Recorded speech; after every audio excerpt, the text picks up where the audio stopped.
de lire notre texte, oui, avant de lire notre texte, je veux énumérer quelques citations. Moi, j'aime les citations de pasteurs, de grands hommes qui nous inspirent. Charles Spurgeon, il dit, la puissance de Dieu est révélée dans notre faiblesse. Il prend nos vases d'argile, fragiles et imparfaits, et le remplit de sa gloire, manifestant ainsi sa puissance extraordinaire à travers des instruments ordinaires. Dieu utilise des instruments ordinaires pour manifester la puissance extraordinaire qui est en lui. John Piper dit ceci, dans nos moments de faiblesse, Dieu se révèle comme notre force. Il transforme nos épreuves en occasion de manifester sa puissance, montrant ainsi sa gloire à travers nos vies marquées par la fragilité. Vous voyez, dans nos moments de faiblesse, Dieu est là. Il se révèle comme notre force. Il nous dit, vous ne pouvez rien faire sans moi. Il nous dit, il faut dépendre de moi pour réaliser tout ce que vous avez besoin de faire. Et Timothy Keller dit ceci, lorsque nous comprenons que notre valeur réside dans les trésors de l'évangile que Dieu a déposé en nous, nous sommes libérés de la pression de devoir prouver notre propre mérite. Nous pouvons alors vivre avec confiance, sachant que notre identité est enracinée en Christ et non dans nos mérites. Vous voyez, quand nous comprenons réellement que la valeur que nous avons, c'est par rapport à l'évangile que Dieu a déposé en nous. Nous ne sommes rien. Si ce n'était l'appel de Dieu, si ce n'est l'évangile que Dieu a placé en nous, nous ne sommes totalement rien. Nous sommes des foutus. Alors, quand nous comprenons cela, nous sommes libérés de la pression de pouvoir prouver. Je vais prouver que je fais ceci. Pourquoi prouver si la puissance qui agit en moi ne vient pas de moi? Ça vient de lui. Donc, je suis libre. Je n'ai rien à prouver. Je n'ai rien à montrer, mais je vais vivre avec foi mon identité et je le sais que je suis enraciné en Christ. C.S. Lewis dit ceci. Dieu utilise souvent le moment de désespoir et de faiblesse pour nous montrer sa force et sa grâce abondante dans nos vies. Marquées par l'adversité, nous découvrons que la puissance de Dieu est rendue parfaite dans notre faiblesse. Quand nous nous sentons faibles, c'est alors que Dieu agit. Sa puissance commence à se manifester. Et Tozer déclare que nous sommes appelés à porter le témoignage de Christ dans de vases d'argile. Cela signifie que notre témoignage n'est pas basé sur notre propre perfection ou notre force, mais sur la puissance de Dieu qui agit à travers nous malgré nos limites et nos faiblesses. Je vais parler à une église qui est forte, non parce qu'elle a de moyens, de conditions, non parce qu'elle a des mérites en elle-même et elle croit qu'à partir de ces mérites, elle est quelque chose. Non, non, non. Je veux parler à une église qui est faible, mais en Christ, elle est tellement forte. Pourquoi la grâce de Dieu, l'évangile que cette église est en train de porter, lui amène d'aller plus loin, plus loin, plus loin. Que Dieu soit loué. 2 Corinthiens chapitre 4, nous allons lire à partir du verset 7. Nous portons ces trésors dans de vases de terre, afin que cette grande puissance soit attribuée à Dieu et non pas à nous. Nous sommes pressés de toute manière, mais non réduits à l'extrémité dans la détresse, mais non dans le désespoir, persécutés, mais non abandonnés, abattus, mais non perdus. Pourtant, toujours avec nous dans notre corps la mort de Jésus, afin que la vie de Jésus soit aussi manifestée dans notre corps. Quand nous vivons, nous sommes sans cesse livrés à la mort à cause de Jésus, afin que la vie de Jésus soit aussi manifestée dans notre chair mortelle. Ainsi, la mort agit en nous et la vie agit en nous. Gloire au Seigneur. Amen. Comment nous allons exploiter ces textes? L'apôtre Paul qui écrit à l'église de Corinthe, il passe de la grandeur de sa mission à la véritable misère de sa faiblesse. Il abat l'arbre de toute prétention humaine. Il renverse l'idée folle du culte de la personnalité. L'important n'est pas l'ouvrier, mais l'œuvre. La gloire n'est pas dans le prédicateur, mais dans la prédication. Ce qui est précieux n'est pas le vase, mais le trésor qui est dans le vase. Je Amen. souligne trois vérités importantes dans ces textes. Tout d'abord, nous avons une comparaison suggestive au verset 7. Nous avons ces trésors dans des vases de terre, afin que l'excellence de la puissance soit de Dieu et non de nous. Le mot grec thesauros, trésor, se réfère à ce qui est précieux, à ce qui est très cher, tandis que ostrakimos, qui signifie le vase de terre, parle de la céramique, ce qui est fait d'argile. La céramique corinthienne était célèbre dans le monde antique. Et Paul pourrait avoir fait référence aux petites lampes en argile qui étaient bon marché, mais c'était fragile, ou bien à des vases ou urnes de céramique pour mettre de fleurs. L'idée est que le trésor est précieux et contenu dans des récipients fragiles et sans valeur. Ça, c'est la grande idée. Le trésor, il est précieux, c'est de grande valeur, mais il est contenu dans des récipients qui sont tellement fragiles et qui n'ont pas assez de valeur. Les vases d'argile étaient des articles trouvés virtuellement dans tout le Moyen-Orient antique.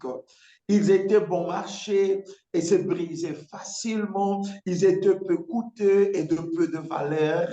Paul compare et contraste l'évangéliste avec l'évangile, le prédicateur avec la prédication. Le focus ne devrait pas être sur l'instrument qui prêche le message, mais sur le contenu du message. L'homme n'est qu'un vase d'argile. Il est fragile, il est cassant, il est bon marché. Sa valeur n'est pas intrinsèque, mais à l'intérieur de ce vase se trouve un trésor d'une grande valeur, d'une valeur inestimable. Ce trésor est l'évangile. Le vase est périssable, mais l'évangile est infaillible. Le vase est fragile, mais l'évangile est puissant. Le vase n'a pas de beauté en lui-même, mais l'évangile apporte l'éclat de la gloire de Dieu sur le visage de Christ. Le vase se brise et doit être remplacé, mais l'évangile est éternel et ne peut jamais être changé. Il y a un théologien qui a déclaré une fois, et il dit qu'il y a quelque chose de très mal quand le vase vole la gloire de son trésor. Prêtez bien attention. Il y a quelque chose de très mal quand les vases volent la gloire de son trésor. Quand les vitrines ou la vitrine attire plus d'attention que les bijoux qu'elle expose. Il y a un accent pervers dans la peinture qui reçoit une attention secondaire et le cadre une attention principale. Quand le couvert d'une table attire plus l'attention que le repas lui-même, les choses ne marchent pas comme ça. Il y a quelque chose de mortel dans le culte chrétien aujourd'hui. Pourquoi l'excellence de la puissance est devenue notre et non des dieux. Ce genre d'excellence est extrêmement faible et se fanera rapidement comme l'herbe. Qu'est-ce que je veux dire ici? Nous sommes en train de vivre un moment un peu compliqué où la gloire qui devait être à l'évangile, l'homme qui porte l'évangile veut montrer cette gloire. Nous voulons nous montrer le plus beau que l'évangile en soi. Nous voulons montrer que nous sommes le plus présentables que le Dieu que nous sommes en train de représenter. La faiblesse du vase souligne l'excellence du pouvoir de Dieu. de la puissance de Dieu, de la gloire de Dieu. Dieu est glorifié à travers des vases fragiles. C'est pourquoi le vase ne peut pas se vanter d'être le porteur d'un trésor. La gloire n'est pas dans le vase, mais dans les trésors. Il faut se concentrer sur les trésors, pas sur le vase. Paul ne craignait ni souffrance, ni tribulation, mais il savait que Dieu gardait le vase tant que celui-ci gardait les trésors. Si la vase peut encore garder les trésors qui est l'évangile, Dieu va toujours convaincre le monde qu'il est le Dieu vivant. La puissance de Dieu va toujours se manifester. Chaque vase a un but, chaque vase a une finalité, chaque vase a une fonction. Il est fait pour contenir quelque chose, il est fait pour transporter quelque chose. Paul a été choisi par Jésus comme une vase pour porter son nom aux gentils. Nous devons être de vases d'honneur, utiles, préparés par toute bonne œuvre. Warren Witcher, qui est un commentateur biblique, il dit ceci, qu'avec raison que nous sommes de vases pour que Dieu nous utilise. Nous sommes des vases d'argile pour que nous puissions dépendre de la puissance de Dieu, pas de nos propres forces. Quand nous parlons d'une église forte, je ne veux pas que nous puissions croire que la force de l'église émane de l'église elle-même. La force de l'église vient de Dieu parce que l'église est comme une vase et la puissance doit être dans l'église pour manifester la gloire du Seigneur. Deuxièmement, le verset 8 et 9 nous présente un contraste profond. Il est écrit, nous sommes pressés de toute manière, mais non réduits à l'extrémité, dans la détresse, mais non désespérés, persécutés, mais non abandonnés, abattus, mais non perdus. Le principe général énoncé au verset 7 est illustré ici dans une série de 4 déclarations paradoxales. Elles reflètent d'une part la vulnérabilité de Paul et de ses compagnons et d'autre part le pouvoir de Dieu qui les soutient. Quand vous lisez ces textes, vous devez vous rendre compte de ces déclarations paradoxales. Nous, comme l'Église, nous sommes vulnérables. Nous, comme l'Église, nous sommes très faibles. Mais de l'autre côté, nous devons voir la puissance, le pouvoir, la gloire de Dieu qui nous soutient. Cette puissance de Dieu, c'est elle qui soutient l'Église et l'Église continue sa démarche. Il n'y a pas de ministère sans douleur. La vie chrétienne n'est pas une serre spirituelle ou une salle VIP. Être chrétien, ce n'est pas marcher dans des tapis moelleux, mais c'est traverser des déserts brûlants. Être chrétien, ce n'est pas être acclamé par les hommes, mais c'est porter dans son corps le marque de Jésus. Paul fait ici 4 contrastes. Suivez bien ce que Paul nous présente. Il dit au verset 8, nous sommes pressés, mais non réduits à l'extrémité. Le mot grec qu'il utilise ici, pressé, signifie oppressé, soumis à des pressions, ou ce qui opprime l'esprit, tandis que le mot réduit à l'extrémité parle de l'oppression d'un petit espace confiné. Paul veut dire que la tribulation est une épreuve externe, tandis que le désespoir est un sentiment interne. La tribulation produit la détresse. Mais Paul, même confronté à des circonstances si adverses, il était fortifié par le Seigneur. C'est pourquoi il dit, nous sommes pressés, nous sommes opprimés, nous sommes soumis à de pressions. Tous les jours, nous vivons de pression, nous vivons dans une détresse terrible, nous vivons une vie de stress à tout moment. Mais nous ne sommes pas réduits à l'extrémité parce que le Seigneur nous fortifie. Nous nous rendons compte que nous nous réveillons le matin avec de grandes pressions de la vie, mais nous revenons le soir avec les sourires dans nos lèvres. Pourquoi? Parce que le Seigneur nous fortifie. C'est lui le Seigneur de l'Église. C'est lui qui fortifie son Église, qui passe pour des moments compliqués, des moments de difficultés. Mais l'Église ne sera jamais réduite à l'extrémité. Notre Dieu fera son Église toujours triomphante. Son Église sera toujours victorieuse malgré toutes les pressions qu'elle peut subir. Deuxième contraste, le verset 8 dit perplexe mais non désespéré. La perplexité est une impasse mentale qui exige une décision prompte et immédiate. Et quand il utilise le mot perplexe, il signifie être dans le doute. On est dans l'état de perplexité, on ne sait pas réellement qu'est-ce qu'on doit faire, mais on doit prendre une décision plus rapide. Dans les papyrus, il était utilisé pour décrire quelqu'un ruiné par ses créanciers et qui contemplait sa fin.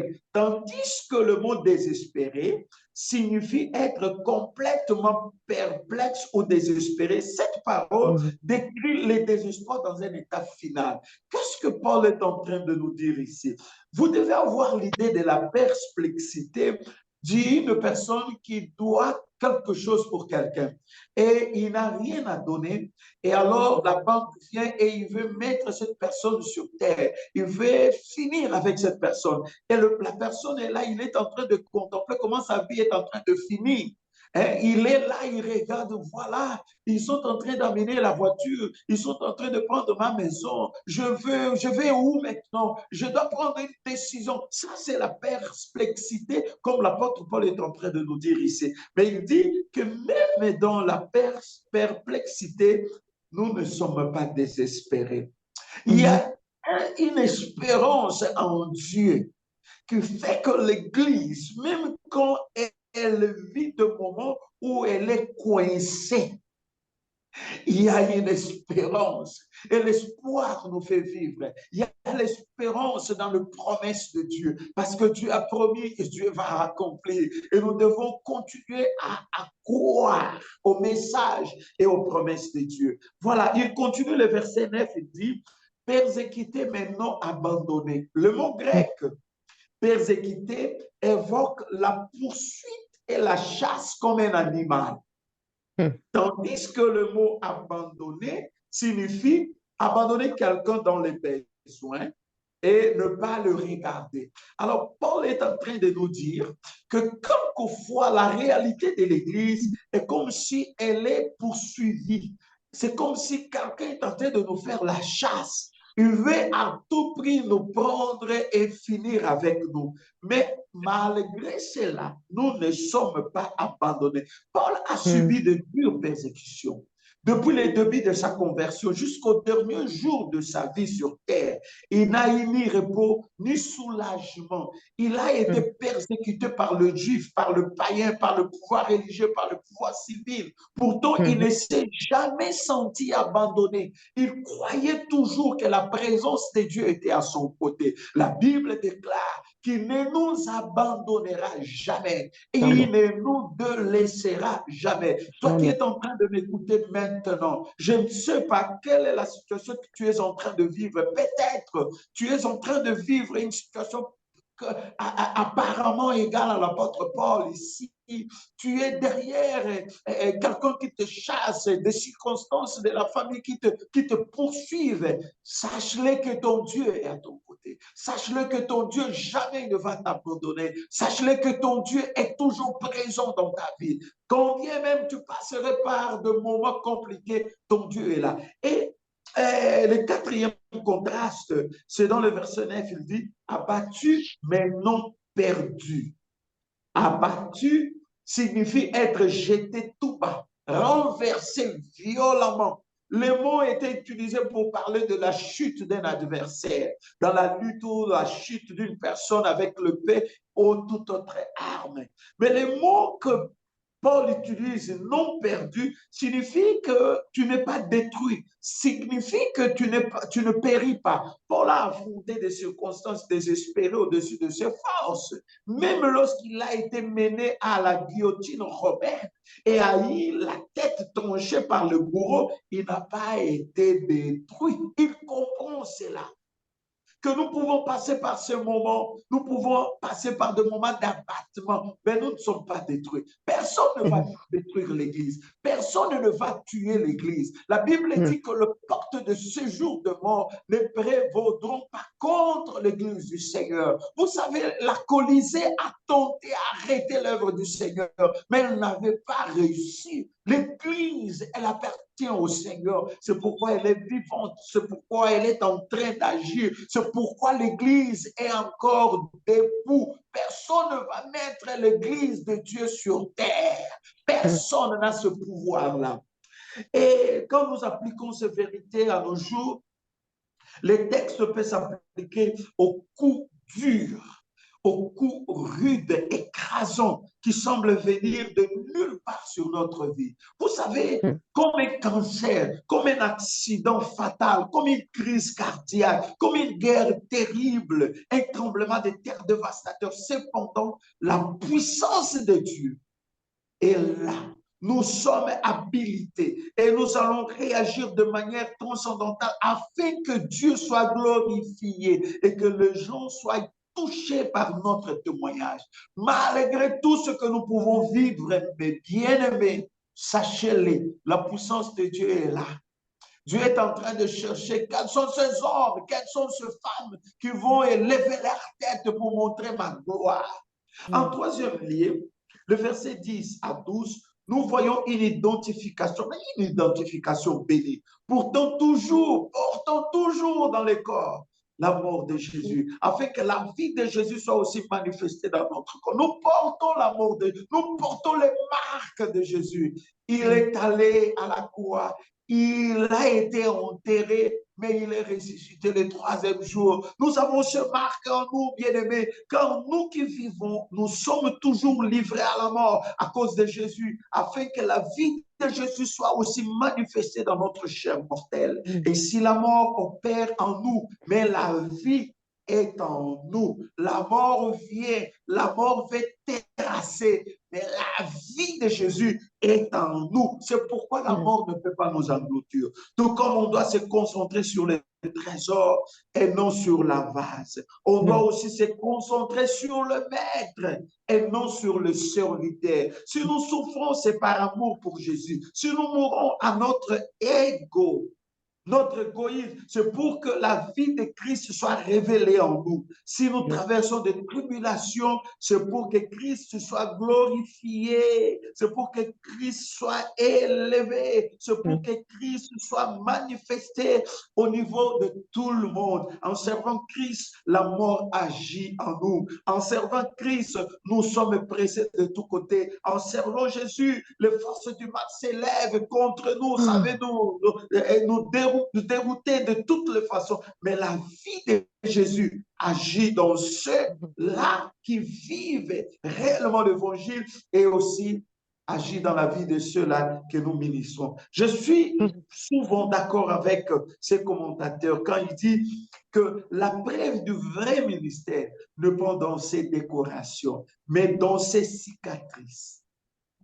Église, la preuve de ton ministère, ce n'est pas « Ah, nous avons décoré l'église ». Non, non, ce sont des cicatrices que nous portons.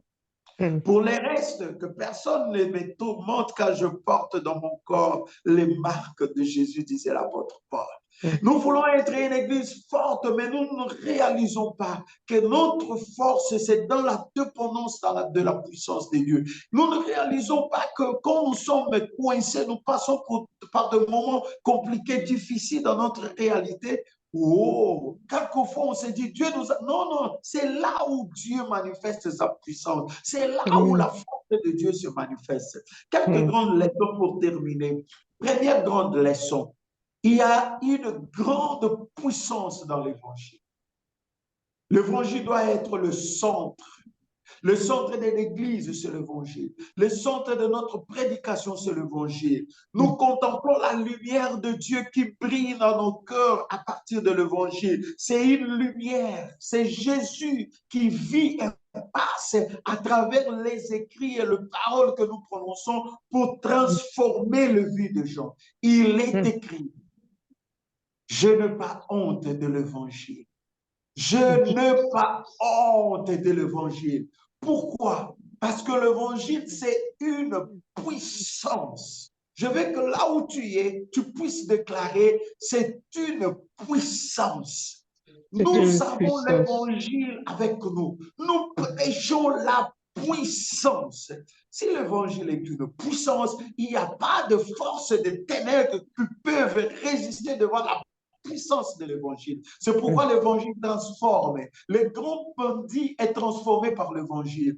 Celui-là qui était le grand bourreau, c'est par là, le grand sorcier de la ville est transformé par l'évangile. Parce que Amen. l'évangile, c'est une puissance. Oh, mes bien-aimés, nous ne pouvons pas, nous ne pouvons pas mettre de côté l'évangile. C'est ça le message central. La puissance de l'Église, c'est dans son message. La puissance de l'Église, c'est dans l'évangile que l'Église est en train de prêcher. C'est dans l'évangile que l'Église est en train de croire. Si nous croyons dans cet évangile, mes bien-aimés, cet évangile, c'est une puissance. Puissance pour le salut, puissance qui détruit les forces du mal, puissance qui détruit les forces des ténèbres, puissance qui transforme les vies. Je veux que là où tu es, tu dises l'évangile, c'est une puissance et que tu L'évangile, crois dans ton cœur L'évangile, que c'est une puissance. l'évangile, c'est l'évangile, une Une c'est une puissance. puissance. puissance. Que Une cette puissance. puissance soit libérée dans Amen, votre amen, vie. amen. Que cette puissance soit libérée dans vos familles. Que cette puissance, quand elle est déclarée, soit libérée dans vos affaires. Que la Amen. puissance de l'évangile transforme toutes choses dans nos vies. Amen. Au nom puissant de Au nom de Jésus. Jésus. La deuxième grande leçon, la faiblesse humaine et la gloire de Dieu. Le verset 7, nous sommes comme des vases d'argile.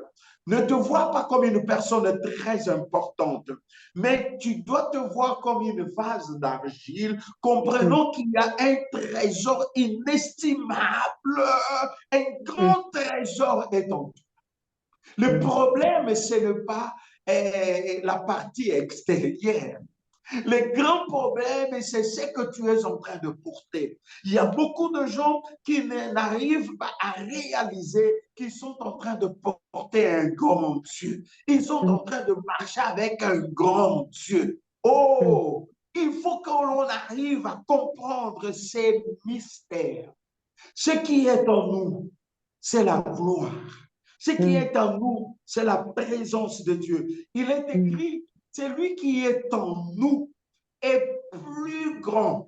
Oh, il est plus grand. Et quand je parle de ce verset, je vais me faire ça. J'ouvre mes mains. Je dis que celui qui est en moi, il est plus grand. Oh, comme il est grand que celui qui est dans le monde. Ton Dieu est grand que le problème que tu es en train de vivre dans le monde. Ton Dieu est plus grand que les difficultés que tu es en train de passer. Il est plus grand. Oh, tu dois ouvrir tes bras, tu dois ouvrir tes bras et déclarer, mon Dieu est grand. Il est tellement grand. Il est plus grand que celui qui est dans le monde. Il est plus grand que le sorcier. Il est plus grand que Satan. Il est plus grand que le démon. Il est plus grand que la puissance du mal. Il est plus grand que le patron qui ne t'aime pas, que les amis qui ne t'aiment pas. Ton Dieu est plus grand. C'est pourquoi il faut que tu réalises, dans la faiblesse humaine, nous sommes limités comme des êtres humains. Mais en nous, oh, celui qui est en moi, celui-là, personne ne l'arrête, personne ne le détruit, personne ne peut me tuer parce que celui qui est en moi, celui qui me donne la vie. C'est pourquoi il faut que l'Église comprenne ces grandes vérités et que l'Église soit positionnée devant toutes les réalités qui sont à son approche. Sache-les, déclare-le fort, que mon Dieu est plus grand. Il est plus grand que ton problème. Il est plus grand que tes difficultés. Il est plus grand que tout ce que tu es en train de vivre et de passer. La troisième leçon que nous voulons appliquer dans notre vie, c'est la persévérance. Nous sommes appelés à persévérer dans l'adversité. Bien que nous puissions être affligés, bien que nous soyons perplexes, persécutés, abattus, mais nous ne pouvons pas arrêter notre course. Pourquoi? Parce que nous ne serons jamais abandonnés par Dieu. Nous sommes rassurés que la présence de Dieu est constante. Nous sommes rassurés que la grâce de Dieu est suffisante pour que nous puissions traverser toutes nos difficultés. L'Église passe par des moments difficiles. Elle doit croire à la suffisance de la grâce et de la puissance de Dieu. Pour une Église forte, c'est un rappel que nos souffrances présentes, waouh, ne peuvent pas être comparées à la gloire à venir. Romains chapitre 8, verset 18. Tu dois persévérer, n'arrête pas. Ah non, c'est dur, c'est difficile, tu dois continuer. Pourquoi? Parce que les souffrances que tu es en train de vivre aujourd'hui ne se comparent jamais avec la gloire que Dieu a pour toi. Et je déclare ce soir que la gloire de Dieu se manifeste sur toi. La Bible dit que sur ce peuple, la gloire de Dieu va se manifester. Nous sommes encouragés à rester fermes dans la foi devant toutes les circonstances. Pourquoi? Parce que la gloire de Dieu va se manifester, Je dis que la gloire de Dieu va se manifester. La puissance de Dieu va se manifester. Pourquoi? Les souffrances présentes, la souffrance présente ne peuvent jamais se comparer, avec la gloire qui sera révélée. Enfin, je vais terminer avec le verset 10 à 11, l'identification avec Christ. Notre identité, c'est en Christ. La Bible dit, nous portons dans nos corps la mort de Jésus. Nous avons des cicatrices pour avoir accepté Jésus. Chaque enfant de Dieu a des témoignages pour déclarer la victoire sur toutes les épreuves de sa vie. Nous les savons parce que nous avons renoncé à nous-mêmes. Oui, nous avons accepté de nous soumettre totalement à la volonté de Dieu. Pour une église forte, mes bien-aimés, c'est un appel à vivre une vie crucifiée. Paul dit, nous avons été crucifiés avec Christ. Maintenant, ce n'est plus moi qui vis. Oh, ce n'est plus moi, c'est Christ. Il vit en moi. Il se manifeste en moi. Si quelqu'un veut voir Christ, il doit battre dans ma porte parce que Christ se manifeste en moi. La présence de Jésus est en moi. Et c'est là que nous vivons la victoire devant toutes sortes d'épreuves. Même dans des moments plus difficiles, nous sommes plus que vainqueurs, dit les Écritures. Paul dit, je puis tout par la puissance de Dieu qui agit en moi. Mais bien-aimés, est-ce que nous comprenons que nous sommes une église forte? Est-ce que nous comprenons que la force ne dépend pas de nous? Est-ce que nous comprenons que notre Dieu est plus grand, que nous devons nous élever nos têtes pour faire de grandes choses avec le Seigneur? C'est parce que nous nous limitons, nous ne voyons pas cette grandeur, nous n'allons pas dans la direction de la grandeur de Dieu. Il peut faire avec nous des choses que nous ne pouvons jamais imaginer, des choses que nous ne pouvons jamais penser. Il est Dieu, au-dessus de tout. En résumé, je vais finaliser pour dire, embrasse ces vérités que nous avons dites ici. Embrasse la puissance de l'Évangile. Reconnais notre faiblesse humaine et confions-nous en la puissance de Dieu. Que nous devons persévérer dans l'adversité. Nous devons nous identifier avec Jésus dans sa mort et dans sa résurrection. Et ainsi, nous allons trouver notre victoire ultime en lui. Que le Seigneur bénisse ta vie et que cette parole trouve sa place dans ton cœur au nom puissant de Jésus. Merci beaucoup. Amen. Merci. Vraiment, si on peut applaudir, comment. Si on peut applaudir, alléluia, alléluia, alléluia. Si réellement tu peux applaudir le Seigneur, alléluia. Alléluia, alléluia, alléluia, alléluia. Alléluia, alléluia, alléluia. Alléluia, alléluia. Alléluia, alléluia. Alléluia, alléluia. Amen. Amen. Alléluia, alléluia, alléluia. Amen. Merci, Jésus. Amen. Amen. Amen, amen, amen, amen. Oh, gloire au Amen, Seigneur. amen, amen, Amen. amen, amen. Alléluia. Vraiment, vraiment, homme de Dieu, je vais vous amener ici là même demain là. Je dis, ah, ici même demain. Si je posais la question à l'église, et tout le monde dit oui. Donc, je ne vais pas poser la question. Je sais déjà la réponse. Mais on était vraiment bénis. Yes. Vraiment bénis. Je vais donner l'opportunité à bien-aimés. Peut-être vous avez une question ou bien un commentaire. Je sais que l'homme de Dieu a partagé. OK? N'attends pas que les autres commencent. Toi, commence. Peut-être une question ou bien un commentaire sur ce que l'homme de Dieu a partagé ce soir.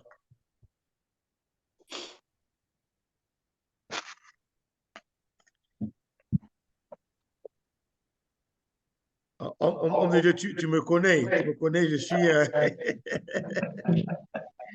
Vous savez, vous avez levé des très bons points, des très bons points. J'aimerais réfléchir un peu, nous aider à clarifier, nous aider à comprendre. Ce n'est pas l'idée de quelqu'un de nommer...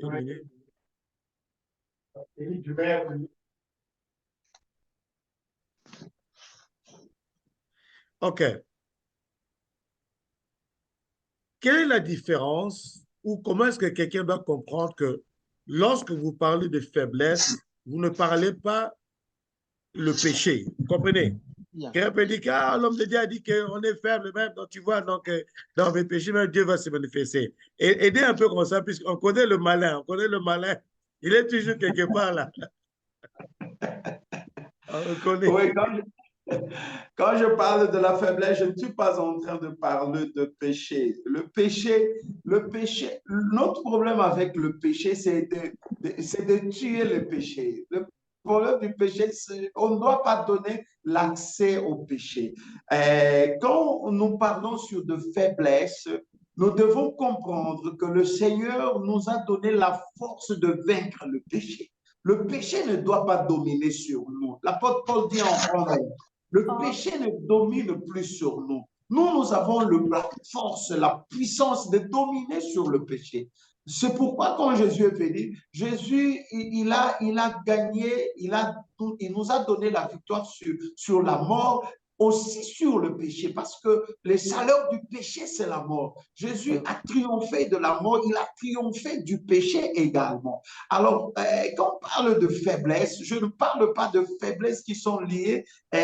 Bon, quelqu'un va dire, bon, le pasteur a dit que nous sommes faibles, alors ces péchés-là, moi, je n'arrive pas à l'abandonner parce que je suis un être faible. Non, non, non. Devant le péché, nous sommes forts. Amen. Devant le péché, nous devons dominer le péché. Le péché ne peut pas avoir un pouvoir sur nous. Mais quand je suis en train de parler sur la faiblesse, je vois la faiblesse dans la construction de l'être humain. Je vois la faiblesse dans la forme que Dieu nous a fait. Nous sommes de la terre. Vous voyez, c'est pourquoi notre vie, ça passe comme ça. En un rien de temps, on n'est plus. C'est cette faiblesse-là qui fait qu'à partir de cela, nous puissions beaucoup. Bon, je vais m'expliquer un tout petit peu.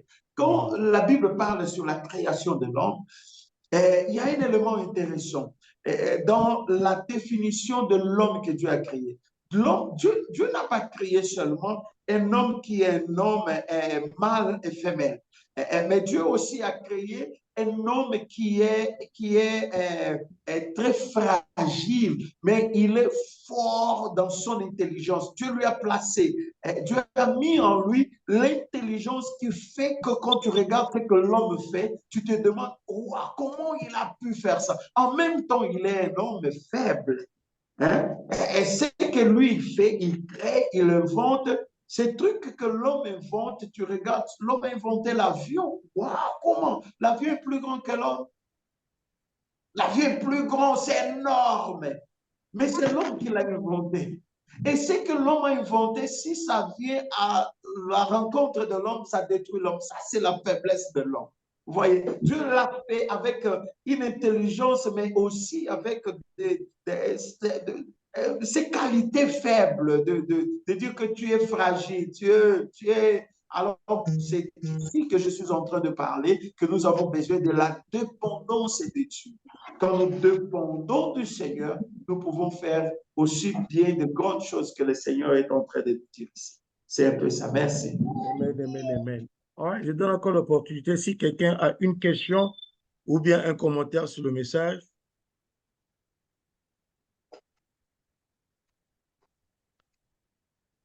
OK, homme de Dieu, une autre petite préoccupation. Vous avez levé un point il y a peu des hommes de Dieu voient ça de cette façon. Vous voyez,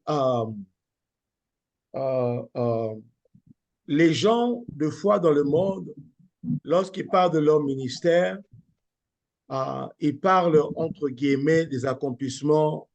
J'ai bâti 1000 églises, j'ai évangélisé à 10 000 personnes, j'ai guéri 100 000 personnes. Ouais. Mais peu parlent comme l'apôtre Paul. Okay? Mon ministère est défini par les souffrances, par les jeûnes, par les naufrages. Okay? J'ai beaucoup aimé ça. Et vous avez dit qu'il n'y a pas de ministère sans douleur. Sans douleur. OK? Moi, je suis à l'église. Je ne suis ni pasteur, je ne suis ni apôtre, je ne suis ni prophète, ni enseignant. J'ai écouté cela. Ouais. Comment est-ce que cette phrase, cette vérité, comment est-ce que je dois voir cela?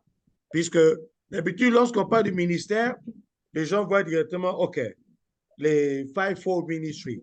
Mais moi, je suis à l'église. Et vous avez dit qu'il n'y a pas un ministère sans douleur. Comment est-ce que je dois voir cela? Comment ça s'applique dans ma vie? OK. Nous venons dans un point très intéressant parce que quand on parle de ministère, il y a des gens qui pensent que le ministère, c'est seulement lié aux 5 ministères que Paul parle. Mais moi, je parle du ministère qui est lié à tout enfant de Dieu. Voyez, nous sommes des êtres missionnaires. Je ne sais pas comment, missionnel, je ne sais pas comment je peux expliquer. Tout chrétien a une mission. Tout chrétien. Vous voyez, la semaine passée, on a parlé du corps, l'exemple du corps. Nous sommes de membres les uns les autres. Nous avons une mission. Chaque chrétien, il n'y a pas de chrétien qui n'a pas ou qui n'ait pas de mission. Alors, tu peux ne pas être un pasteur, tu peux ne pas être un ministre comme les 5 ministères, mais ce que Dieu a placé en toi, ça tourne comme un ministère, comme un travail, comme une responsabilité à partir de laquelle tu dois aussi témoigner Christ. Je rentre pour que nous puissions comprendre.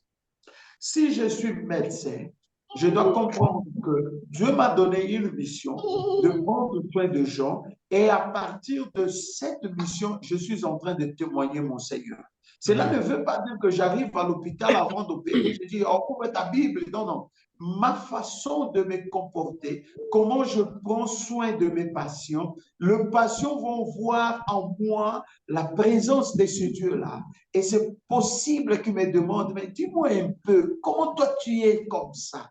Et c'est alors que je trouve un moyen de pouvoir témoigner. On peut être de grands hommes d'affaires, comprenons que mes affaires, c'est une mission que Dieu m'a donnée. Alors, je vais faire des affaires pour honorer au Seigneur et aussi pour la gloire de Dieu dans ce que je fais. Alors, la question du ministère, c'est lié à cela.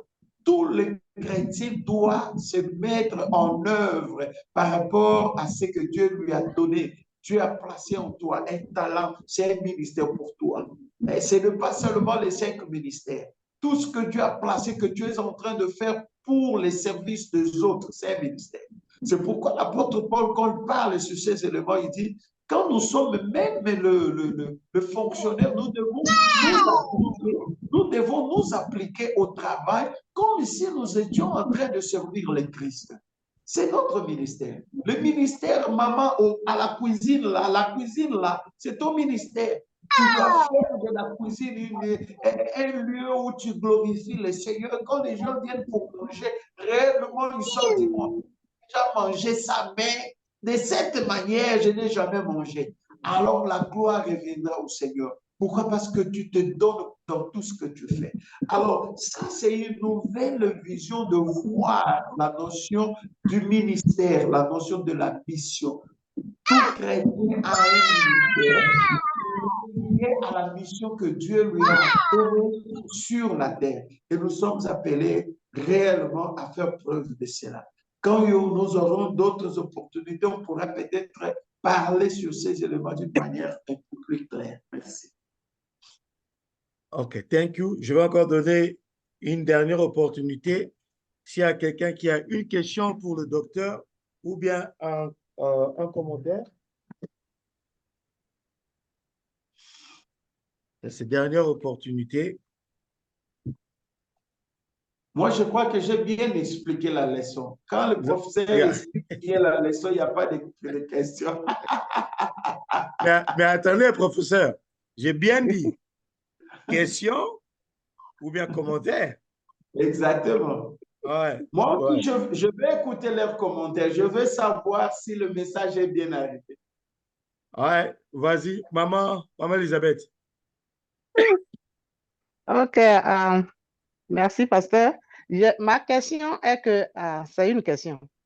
Ma question est que vous avez parlé de l'Église qui est comme un vase d'argile et qui peut se briser, un vase peut se briser facilement. Ma question est que si maintenant le vase se brise, le vase n'est pas à mesure de se rebâtir seul. Comment est-ce que le vase va pouvoir comment est-ce que ce vase-là va pouvoir tenir, se rebâtir, être relevé, être reconstruit, puisqu'elle est brisée? Une bonne, belle question. Alors, nous allons voyager chez le potier. Jérémie nous parle du grand potier. C'est Dieu qui restaure le vase qui sont brisés. Et je vais profiter dans cette occasion. Le vase se brise comment? Il y a des gens qui étaient dans la présence, il y a des gens qui servaient le Seigneur, il y a eu des problèmes, ils sont sortis de la présence. Maintenant, ils n'arrivent plus à faire ce qu'ils faisaient avant. Les vases sont brisés. Mais il y a les restaurateurs de vases. Quand vous rentrez dans la présence de Dieu, il va restaurer. Il dit que c'est lui qui est le potier. Il va prendre la vase. Même si c'était cassé, il va refaire cette vase. Donc, ça, c'est notre foi. Et quand vous comprenez que je me sens brisé, je dois aller chez le restaurateur de vases. Et c'est le Seigneur qui fait ce travail. Et quand nous confions en lui, il va restaurer. Et je proclame une restauration dans la vie de ceux-là qui se sentent brisés, qui se sentent cassés. Que Dieu restaure votre âme, que Dieu restaure votre vie au nom puissant de Jésus. Alléluia. Merci, merci, merci, merci, merci. Amen. Merci, pasteur. Merci beaucoup. Amen. Amen. Docteur, Amen. ma dernière préoccupation, on a touché, vous avez parlé de ça, mais l'autre, c'était d'une façon un peu individuelle. Mais je crois que l'application de la chose, c'est aussi l'organisation religieuse de l'Église. Lorsque vous avez parlé qu'il n'y a pas ministère, un ministère défini par... OK, il n'y a pas de ministère sans douleur. C'est ça, non? OK.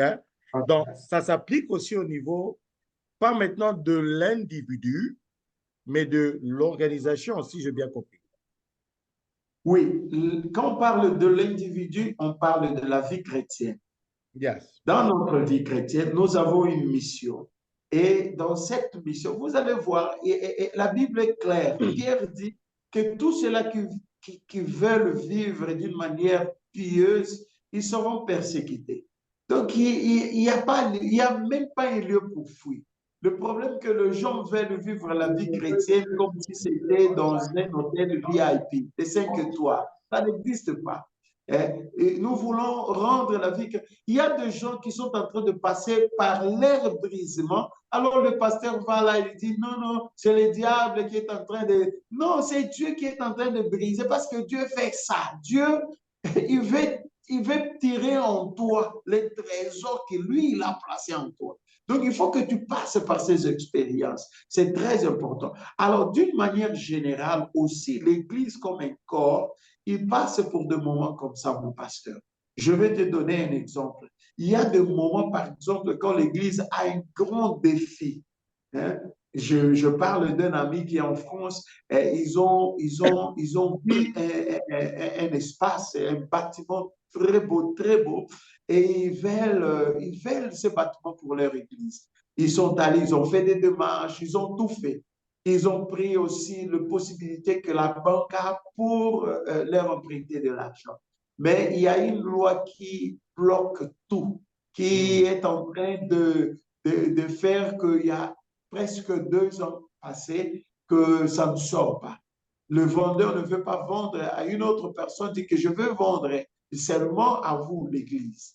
Mais il y a la loi de cette préfecture-là qui est en train de bloquer. Ça, ce sont des situations que l'Église vit. Comment nous allons briser ces choses? Dans la prière? Il y a rien à faire.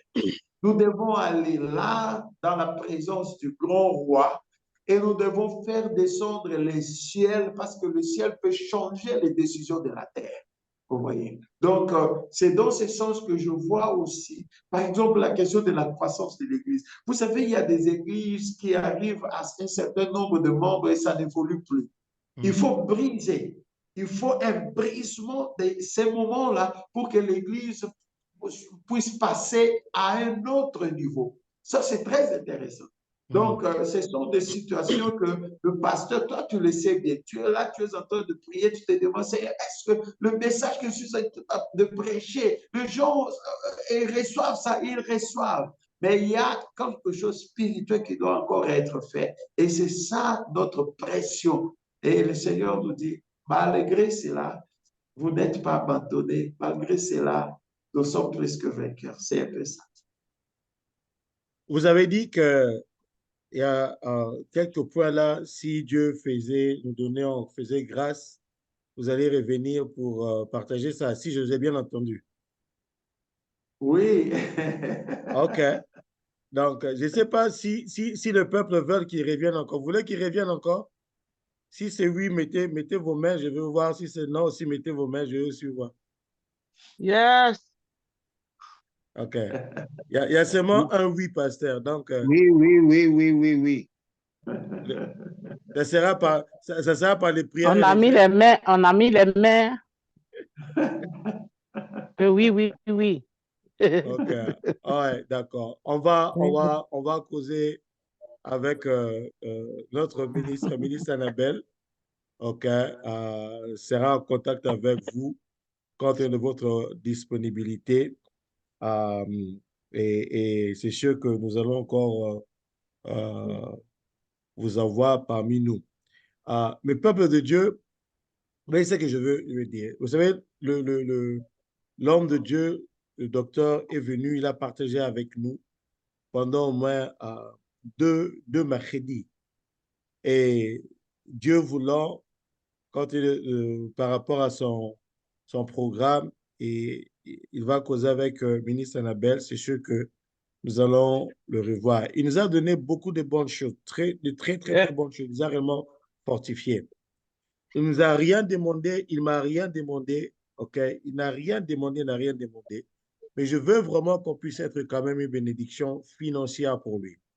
Il n'a rien demandé, il est venu, il a partagé avec nous. Je veux vraiment qu'on puisse être une bénédiction financière pour l'homme de Dieu. Donc, pour cela, si tu veux s'aimer dans la vie de l'homme de Dieu, tu me fais un cash app. Quelqu'un peut mettre mon numéro là-bas. Si quelqu'un n'a pas mon numéro, c'est le même numéro que j'utilise cash app. Si quelqu'un peut mettre mon numéro, s'il te plaît. OK? Donc, tu me fais un cash app. Si tu n'as pas cash app, j'ai aussi le Zelle. Tu me fais soit le cash app ou le Zelle. Si tu peux le faire aujourd'hui, ça sera préférable comme ça, demain, je serai en contact avec lui. On va voir comment est-ce que, au plus tard, vendredi, on peut l'envoyer. Ah, je vois personne écrire mon numéro de téléphone. OK, donnez-moi une minute alors.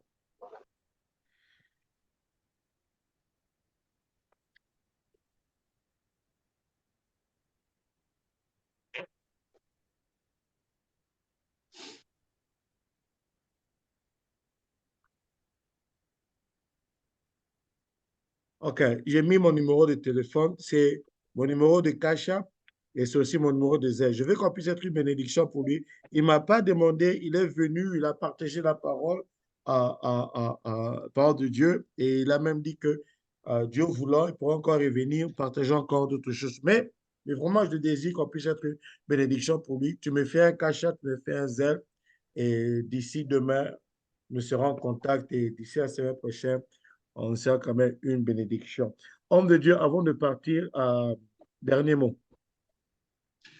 Oui, je suis vraiment ravi. Je vois que toi, tu es un grand pasteur. Ça, c'est, c'est l'impression que j'ai eue. Si tu es un papa pour l'Église, tu es un grand pasteur pour nous tous. Merci pour cette opportunité que tu nous as donnée.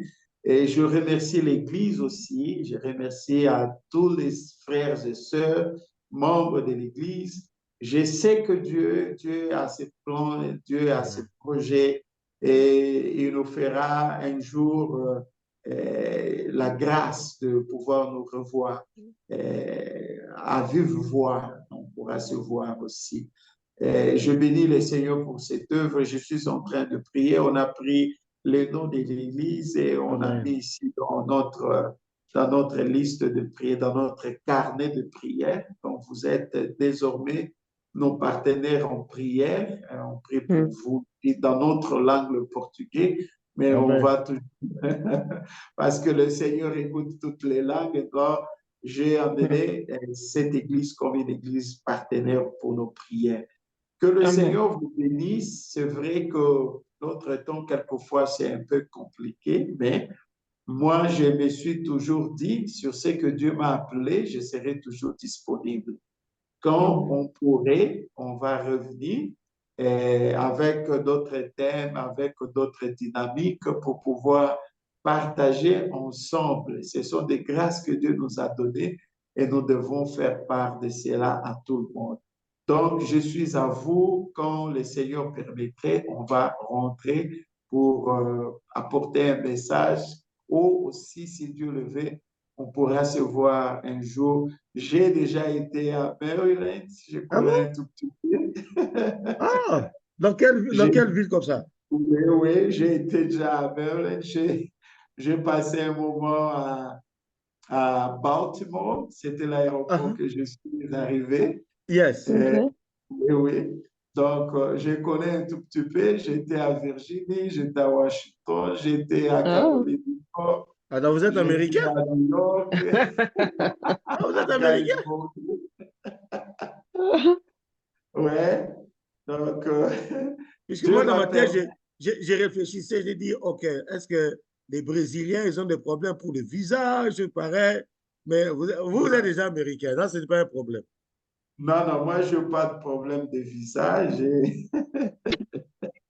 J'ai déjà été là. Bon, on aura d'autres Yeah, puis opportunités. je réfléchissais, dit que Seigneur, en tout cas, on doit faire qu'il puisse venir ici, à vivre voir, venir là, hein, venir ici, hein, par la grâce de Dieu. Mais merci par la grâce de Dieu. Mais je remercie aussi l'Église, vous qui étiez là présents, vraiment, gloire à Dieu. OK.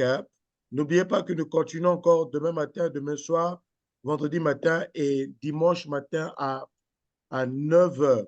OK? Le lundi, l'étude biblique continue le soir, les affermissements.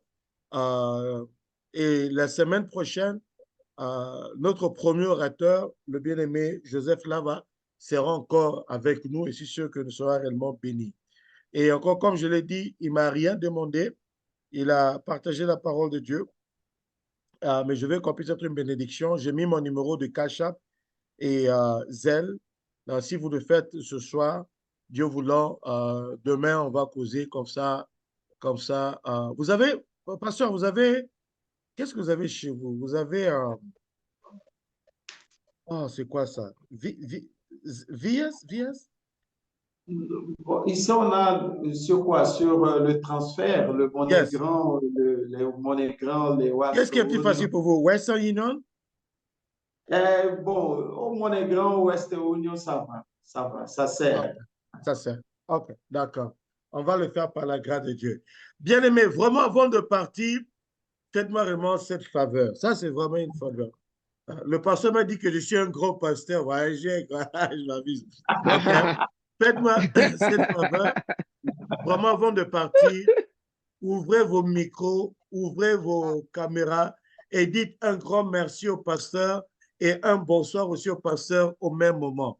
Donc, tu ouvres la caméra, tu ouvres le micro, dis un bon merci au pasteur et un grand bonsoir au pasteur au nom de Jésus avant de partir. Allons-y. Merci, Amen. merci, pasteur. Merci, pasteur. Merci. Bonsoir, bonsoir. Grand Merci, merci. pasteur. Merci. Merci, Bonsoir. Merci, Bonsoir pasteur. et bonsoir à tout le monde. N'oubliez pas le pasteur Bonsoir, Willy aussi. Le pasteur Willy est là. Merci, Au pasteur revoir, Willy. pasteur Willy. Merci, pasteur.